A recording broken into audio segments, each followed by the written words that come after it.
Bismillahirrahmanirrahim. Assalamualaikum warahmatullahi wabarakatuh. Waalaikumsalam warahmatullahi wabarakatuh. Para pemirsa dan sahabat beriman dimanapun berada, kali ini kita akan membahas sesuatu tentang pikun gitu ya. Karena biasanya seseorang yang pikun itu habis pikun tahu-tahu meninggal.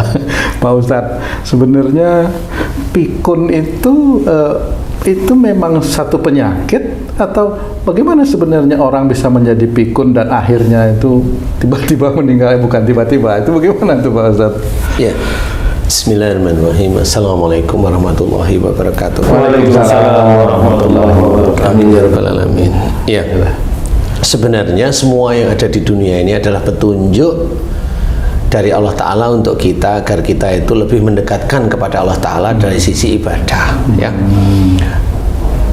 Dalam mengambil ruh seseorang atau nyawa seseorang sehingga seorang itu menuju ke arah kematian, salah satunya adalah dengan ditunjukkan dengan kepikunan dulu. Kepikunan dulu lah. Jadi pikun itu bagaimana? Ini yang pikun ya, maunya ada, maunya kematian ada, tabrakan, ada sakit, ada yang enggak sakit. Tapi ini yang pikun dulu yang pikun ya. Pikun nih Pak Ustadz ya. Ya, yang pikun itu insya Allah itu kalau dari sisi medis itu ya Alzheimer itu lupa istilahnya. Alzheimer. Tapi kan bisa didetek sebenarnya dia lupa beneran atau pikun, karena antara lupa dengan pikun itu beda menurut saya. Jadi kalau lupa itu mamanya habis pergi terus naruh kunci gitu. Habis itu udah nyari. Aku tadi di mana ya? Itu bukan pikun, itu lupa. Karena pada saat naruh kunci, otak kita itu nggak ke arah kunci sebenarnya. Otak kita itu mau buang air kecil mau. Jadi naruh kan senaruh-naruhnya. Jadi gitu. otaknya keburu-buru gitu. Nah, iya, otaknya ada sesuatu yang dipikirin yang tidak connect dengan apa yang kita kerjakan. Nah, itu namanya lupa, bukan pikun. Jadi kalau masih ibaratnya seseorang yang itu lupa, nah, bukan pikun. Nah, pikun itu kayak momennya gini nih. Biasanya sih orang tua ya sudah uzur, sudah punya cucu atau cicit itu biasanya biasanya loh ya ini biasanya ya. Dia itu kok dari tadi aku belum dikasih makan, makanya kan gitu nih, udah di meja makan itu. Aku itu dikasih makan toh gitu. Padahal tadi itu dia udah makan, baru 10 menit makan diberesi, itu udah minta baru dikasih makan. Lah kan tadi udah makan, mana belum? Itu pikun namanya. Beda dengan lupa ya? Beda dengan lupa. Karena orang makan itu kan sendok demi sendok masuk pasti ingat. Dan dirasa perutnya kenyang. Iya, seperti itu. Nah, itu insya Allah pikun. Kemudian dia manggil, mamanya kamu nih tuh, mamanya. Endang mana ya Endang gitu. Padahal dia sudah tanya sama Endang. Endang itu siapa? Itu loh. Anakku yang namanya Endang itu mana gitu. Iya. Padahal dia nggak punya anak namanya Endang gitu. Seperti itu. Tapi dia tetap ngomong anakku namanya Endang. Nah, ini pikun. Jadi kalau sebagian orang di Indonesia namanya kesurupan. Bisa antara pikun dengan kesurupan itu bisa mirip-mirip aja. Karena memang nggak nyambung, selalu nggak nyambung. Ya, betul. Atau orang yang dalam gangguan jiwa mirip. Mirip. Nah, seperti momennya kalau malam lainnya pada tidur dia ngomong sendiri anu. Nah, itu mirip seperti itu. Nah, itu anak-anaknya taunya itu orang tuanya kesurupan. Dilihat dulu ngomongnya apa sih gitu. Ngomongnya apa gitu. Kalau ngomongnya sehari-hari, ini bukan kesurupan. Bisa kesurupan, tetapi ini menuju ke arah pikun, menuju ke arah sebentar lagi kematian. Maaf Pak Ustadz, bagaimana membedakan secara jelas itu antara pikun sama lupa? Kadang saya juga pernah mengalami kejadian itu kalau di rumah. Itu orang tua saya itu ada yang bertamu, dia ngobrol sama tamunya, tapi dia nggak tahu tamunya nih siapa. Jadi dia selalu menceritakan tentang kejadiannya dia sendiri dulu kepada tamu itu. Nanti ditanya, Pak, ditanya, tahu nggak siapa itu? siapa itu? Nggak tahu. Apa itu? Itu pikun atau itu lupa? Itu bagaimana itu Pak? Itu lupa, Oh, karena itu lupa, tamunya itu ya. nyaman, dia kira-kira ya wajahnya wajah temen ya lupa aja. Oh, bukan Jadi pikun bukan ya? pikun. Jadi kalau mamanya kamu ingat sama saya, daripada saya jawab nggak ingat nanti malu kan, oh inget lah. Padahal dia emang nggak ingat gitu loh sebenarnya. Ya, Kan ya. sama seperti itu dikatakan enggak itu lupa gitu loh. gitu. Kan ceritanya nyambung, Ceritanya minum ya nyambung kan Betul, gitu. betul.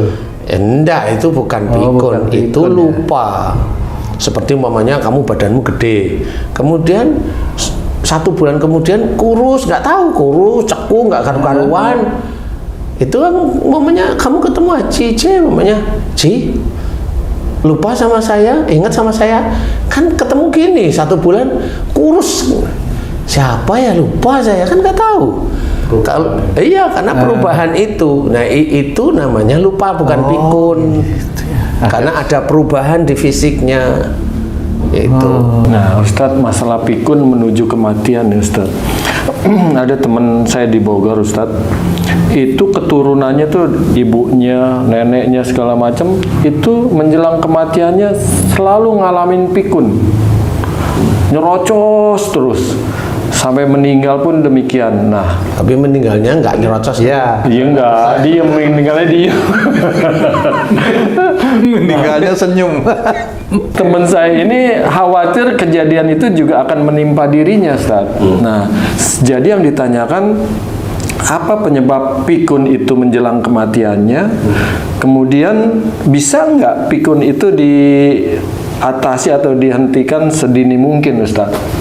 Ya, sebenarnya ada 2 pertanyaan. Bisa nggak pikun itu dihindari atau pikun itu dihentikan gitu. Oke, satu dulu dihindari. Sebenarnya yang saya alami dari saya sering nangani pasien yang pikun, sebenarnya tahu, saya ajak ngomong tuh nggak nyambung. Nah, kalau udah nggak nyambung, dah sekali, 2, 3, 4 kali nggak nyambung, saya langsung paham ini udah menuju titik kematian. Walaupun masih muda, ada yang seperti itu? Jarang, udah jarang, sangat jarang lah. Rata-rata udah sepuh-sepuh seperti itu. Nah, karena apa? Karena anaknya itu pengen ibunya nggak pikun, kan gitu. Oke, itu nanti saya jawab nanti ya. Bagaimana biar tidak pikun? Nah, cara menjadikan, insya Allah ya, ini cara dari saya, karena saya amati orang pikun itu selalu ngomongnya masa lalu, kan gitu ya. Temennya yang sudah meninggal yang dia anggap masih ada, Yang diingat di pikirannya. di pikiran dia itu teman-teman masa kecilnya. Bukan momennya kamu inget pacarmu SMP terus itu pikun, belum tentu kan gitu ya. Itu memori itu, Bang. Nah, ya itu memori namanya, bukan pikun itu ceritanya. Yang berkesan di hati mungkin yang teringat ya. Walau-walau nggak ngerti. Kadang juga hanya memori, tapi malah memori itu muncul, tapi yang diomongin juga nggak karu-karuan. Jadi orang yang seperti itu biasanya yang saya amati itu di dalam kesehariannya, waktu dia akhir balik sampai dia punya cucu kasarannya sebelum pikun, dia jarang sekali mengucap bismillah di dalam semua tindakan baiknya. Ya, gimana itu ya, Mas Ari? Iya, biasanya begitu yang saya amati ya, karena bismillah itulah yang menjaga makhluk itu masuk ke dalam otak kita. Kalau kita mau melakukan apa maunya, mau main ke rumah teman, iya niat aja bismillah main ke rumah teman. Sehingga nanti dengan teman itu menjadi memori tapi tidak dimunculkan dalam kepikunan. Nah, pada saat kita itu senantiasa setiap hari itu mengucap bismillah karena Allah di dalam kehidupan sehari-hari, entah itu bekerja atau kita itu mau duduk atau kita itu pergi atau apa, dengan doa-doa yang baik karena Allah Ta'ala, insya Allah itu tidak akan menjadikan makhluk itu masuk ke otak kita. Umpamanya dharma wisata nih, pergi nih ke pantai nih rata-rata atau ke gunung. Rata-rata orang pergi ini kan ada periode dia perjalanan sampai sana, aktivitas, kemudian makan, kemudian macam-macam, kemudian pulang. Kan ada episode nih. Episode pergi bismillah sudah benar. Ya.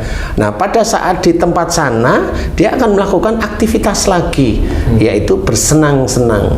Nah, pada saat dia bersenang-senang itu ada di garisnya Allah enggak? Padahal bersenang-senangnya itu hanya main air lah, atau main ayunan lah. Nah, di titik itu dia akan teringat pada saat dia itu main air, tertawa, terbahak-bahak dan sebagainya. Ini kan nggak ada Allahnya sebenarnya. Nah, di titik itu ada memori masuk di sini. Pada saat dia itu terkenang di titik itu, seneng banget, jin itu akan masuk ke otak manusia. Dan di situ dia ngendon aja dulu. Apalagi nanti umpamanya di kelas dulu SD umpamanya. Di SD dulu dia pernah dilempar penghapus sama gurunya dan dia terkenang beneran. Nah, itu masuklah jin. Atau di SMA atau di kuliah atau di pekerjaan, banyak di pekerjaan. Nah, disinilah cara kita itu mengantisipasi agar kita itu insya Allah, ini kan kita upayakan insya Allah besok tuanya tidak pikun. Sehingga ada care dengan lingkungan. Care itu ya perhatian. Kalaupun umpamanya sedih jangan berlebihan. Kalaupun umpamanya seneng jangan pun berlebihan. Karena orang pikun itu juga ada yang nangis, ada yang pengennya ngeluyur aja, ada. Kan ada orang pikun yang keluar rumah itu. Nah, itu yang memang dulu hobinya ngeluyur waktu mudanya. Kalau yang pikunnya ngomel berarti hobinya ngomel dong? Iya, sama. Kalau dia ngomong terus itu ya besok pikunnya ya salah satunya ya itu ngomong terus. Seperti itu. Nah, jadi untuk menjalani itu makanya harus hati-hati. Belajar agama dengan baik, dengan benar itu harus kita kerjakan. Menjalankan sesuatu dengan bismillah, selesai dengan alhamdulillah, itu harus kita kerjakan agar tidak ada makhluk yang menguasai kita, sehingga besok pada tuanya kita itu ya normal. Kalau memang meninggal ya husnul khotimah, kan gitu ya. Nah, di titik-titik seperti itu ada keinginan yang kuat, ada keinginan yang kuat apa saja, dan pada saat keinginan kuat itu bukan karena Allah Ta'ala, disitulah yang nanti akan menjadikan seperti ritual menjadi pikun. Ritual pikun. Jadi umpamanya dia hobinya makan, umpamanya ya dari tadi aku di meja makan sudah benar di meja makan, aku kok nggak dikasih makan toh, itu padahal udah makan. Seperti itu.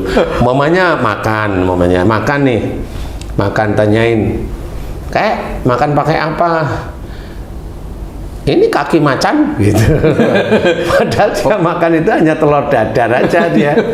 Tapi tanya, makan apa? Kaki macan. Mana kaki macannya? Ini diambil telur dadar gitu loh. Nah, itu nggak nyambung namanya umpamanya. Nah, ini itu pikun sudah sebenarnya. Nah, untuk menjembatani agar kita insya Allah tidak jadi pikun, care lah. Kemudian tiap menjalankan aktivitas sehari-hari kalau baik, bismillah. Jangan juga kalau mau korupsi bismillah ya, jangan. Lupa dia. Mamanya dia itu memperhitungkan di kontraktor, maunya kontraktor umpama ya. Dia itu mencoba dari sini sudah dapat, dari ini dapat. Wah, yuk kita sholat berjamaah biar nanti kita dapat keuntungan seperti itu. Nah, itu kan lucu jadinya. Iya, benar. Itu nyuri, sama-sama saling membantu nyuri itu. Nah, insya Allah menurut saya salah satu jalan untuk tidak pikun seperti itu. Membaca Quran niatnya karena Allah, jangan nafsu. Kemudian itu yang harus kita pelajari sehingga kita mudah-mudahan di penghujung akhir umur itu tidak pikun. Satu itu. Kemudian yang kedua nih, bagaimana menghindarkan pikun? Kalau sudah pikun memperpendek istilahnya. Betul ya sih ya? Iya. Saya sangat sering jadi ini, tapi bagi pemirsa jangan berkecil hati ya. Kalau saya sudah tahu pikun gitu, saya bilang sama anak-anaknya, kamu, Mas, Mbak, semua anak-anaknya cukup satu, mohonkan ampunan dosa-dosa ibu, mohonkan ampunan dosa-dosa bapak. Dari mulai akhir balik hingga saat ini, mohonkan ampunan aja terus-menerus setiap kali sholat. Kenapa itu Ustadz? Nanti ada jawabannya. Cukup saya gitu. Nanti Allah yang jawab, saya nggak tahu jawabannya apa. Jawabannya apa Ustadz? Nggak tahu, nanti ada jawabannya. Nah, tapi jawabannya sekarang sudah saya kasih tahu. Sudah, ya toh? Innalillahi. Jadi kalau itu dilanjut terus-menerus, anaknya khusyuk mohon Gitu ya. ampun kesalahan dan dosa ibu atau ayahnya yang sudah pikun, terus khusyuk, biasanya pikunnya dipercepat. Pikunnya dipercepat, maksudnya Maksudnya Ya, itu selesai. langsung ketahuan, langsung selesai gitu. Bagi yang si pikunnya sendiri sudah nggak bisa Nggak bisa, apa-apa sholat lagi aja itu, nggak Pak bisa. Ustadz. Oh iya iya. Sholat iya, aja iya, nggak iya, bisa, karena udah beberapa kali saya nangani yang seperti itu. Menurut saya juga bukan berarti kematiannya dipercepat. Wallahu alam, saya nggak tahu ya. iya. Barangkali sebenarnya kematiannya itu ya setelah ketemu sama saya itu kematiannya di titik itu. Cuma harus ketemu sama saya, umpama, sehingga pada saat saya bilang mohonkan ampunan dosa-dosanya kepada Allah, udah itu aja. Nah, nanti kalau dia ada khusyuk, biasanya ya ada yang 3 hari, ada yang 7 hari, itu langsung ya pasang innalillahi wa inna ilaihi raji'un. Itu yang sering, itu yang saya alami itu. Jadi itu mempercepat pikun ya. Buntutnya nggak saya omongin ya, mempercepat pikun. Insya Allah yang saya alami dari itu ya sebenarnya. Saya kasih contoh, ini saya kasih contoh. Pada saat saya ada di Jakarta, saya itu ditelepon sama adik saya, Mas, ibu mau sholat subuh di kamar mandi jatuh. Nah itu saya langsung berpikir waktunya ibu saya sudah dekat. Itu pikiran begitu sudah hafal. Karena orang itu kalau sudah jatuh di kamar mandi itu waktunya sudah dekat. Insya Allah menurut saya. Karena hampir semua orang seperti itu. Kepleset atau jatuh dari kamar mandi, stroke. Bangun pagi-pagi stroke itu ya banyak. Tapi ini setelah itu kemudian kayak nggak sadar ibu saya, nggak sadar dibawa ke rumah sakit. Saya masih ingat harinya itu kalau nggak salah Sabtu apa ya? Sabtu kalau nggak salah ya. Sabtu apa Minggu lupa saya. Tapi antara 2 hari itu. Bukan hari Senin, bukan antara Sabtu sama Minggu. Nah, pada saat itu dibawa ke rumah sakit, adik saya bilang, Mas, ibu kok ngomongannya ngelantur kesana kemari yang nggak ngerti saya. Nah, saya langsung senyum. Dan apa-apa nanti saya bantu ya. Udah. Saya bantu doa itu duhur. Saya bantu doa itu, saya nangani tamu itu. Kemudian duhur saya bantu doa. Asar ibu saya mulai connect. nyambung malah. Mulai nyambung. Aku di mana ini. Wah, aku di rumah sakit. Nyambung nih. Tapi adik saya bilang sudah nyambung nih omongannya. Oke. Nah, setelah itu pulanglah itu. Kalau nggak hari Minggu, Senin lah. Pulang ke rumah. Kalau nggak hari Minggu, Senin kalau nggak salah ya, lupa saya. Senin kalau nggak salah itu pulang ke rumah. Nah, pada saat dia pulang ke rumah itu sudah adik saya ngasih laporan, ibu gimana, nyambung, ngomongnya apa, iya tapi masih bed rest. Oke. Sholat gimana, sholat ya biasa aja sholat gitu. Nah, pada saat besoknya hari Selasa, adik saya itu cerita, Mas, waktu pulang kemarin hari Senin itu, kalau nggak salah hari Senin itu, hari Selasanya itu adik saya itu bilang, ibu itu kok ngomong gini ya, Mas? Ibu itu kan pulang naik mobil sendiri ya? Iya. Tapi ibu ngomong gini, kok ini aku diantar pakai ambulan toh? Nah, sudah. Nah, itulah kelihatan seperti pikun. Karena tahu itu mobilnya sendiri kok dia bilang ambulan kan gitu. Nah, terus sudah, tapi nyambung lagi kan gitu. Nyambung lagi sampai hari Kamis. Waktu itu ke pagi kalau nggak salah. Rabu apa Subuh ya? Kamis ya. Kamis lah kalau nggak salah ya. Kamis itu ibu saya mau sholat lagi nih, wudhu nih ceritanya. Subuh. Enggak, maghrib. Ingat saya, Kamis maghrib itu sholat, jatuh lagi. Nah, itu saya sudah di Jogja, bukan di Jakarta. Udah jatuh, adik saya juga telepon, ibu jatuh. Oh ya, terus ya sudah, kamu siap-siap aja gitu. Kenapa? Kayaknya nggak lama lagi deh ibu gitu. Karena kayaknya saya hari ini sudah pulang dari Jakarta, kayaknya hari ini kalau nggak besok selesai, sudah tugasnya ibu sudah selesai. Nangis adik saya, Mas kok bicara begitu? Enggak, ini hanya pengalaman aja. Ya mudah-mudahan tidak salah yang saya perkirakan, tapi siap-siap aja. Bener, maghrib itu ya saya sudah, karena situ sudah jelas ya sudah diem aja. Doain mudah-mudahan dosa-dosa yang diampuni, selesai. Habis sisa dikabari ibu meninggal. Nah kan sudah jelas. Malam ya. Nah, jadi habis sisa itu ibu meninggal. Nah, saya langsung pulang. Nah, beberapa kejadian yang ibu saya alami itu pikunnya hanya pada saat kepleset itu kemudian meracau. Tapi itu tetap dikatakan pikun ya Pak Ustadz ya? Nah, itu kalau orang biasa tetap bilang pikun lah, namanya ngomong terus. Gitu ya pikunnya. Iya. Nah, pada saat setelah saya doain itu memang nyambung sudah, udah nggak kemana-mana udah. Kalau waktu di rumah sakit awal itu kan sama adik saya, notabene itu putranya itu kan nggak tahu, nggak ngenalin sama sekali dengan siapapun di situ, nggak ngenalin, ngomong aja ngalor ngidul. Nah itu pikunnya di situ. Kemudian saya bantu doa agar diampuni dosa ibu saya. Setelah saya doa itu, Asar sudah sadar. Asar itu sudah mulai bisa ngobrol ini itu seperti itu. Sampai hari Kamis itu cuma ya itu tadi ngomongnya macam-macam. Itu kok banyak tamu itu ngapain toh gitu. Itu sama menantunya ipar saya. Oh banyak tamu kenapa? Itu ada tamu kok lucu mamanya. Kenapa tuh Bu? Itu loh kok kayak orang kok bawa lampu gitu, maksudnya itu sinar gitu. Kan orang tua itu kan ngomongnya harus diartiin. Kok tamu kok bawa lampu, maksudnya badannya bersinar.